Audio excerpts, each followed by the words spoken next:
Ito po, i-demo ko po yung yung diaper changer na paano siya i-assemble. Medyo mahirap po siya.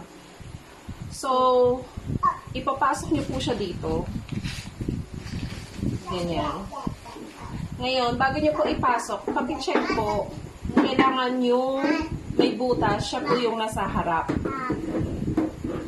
So, kapag wala pong butas si sarap, mali po yung pasok. So, ibabaliktad nyo na lang siya. Yan. Ito po yung tama. Yung may butas po. Okay? So, pasok nyo po siya ganyan. Ganyan po. Okay? Tapos ito rin po, nakapasok na yan. Ito rin po, nakapasok na. Tapos ito, pag ganito siya, pasok nyo siya dyan. Ha? Yan. Pag napasok niyo na po lahat, huwag niyo muna po ikakabit. Medyo mahirap po ito, pero ganun po talaga siya. So, ganyan. Bago niyo po ipasok to, kailangan sabay-sabay po sila. Kailangan pati po yung kabila. Yan. I-ready nyo lang po muna.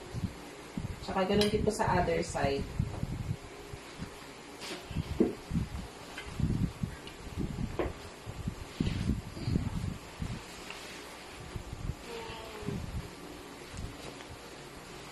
Ganyan po.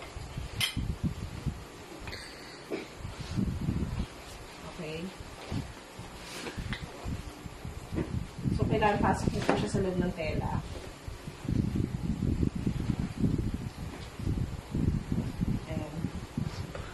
So, kapag itong side na to napasok niya na, pwede niyo na po siya i-click. So, hindi ko na po siya itutuloy kasi baka magasgas bago po kasi to.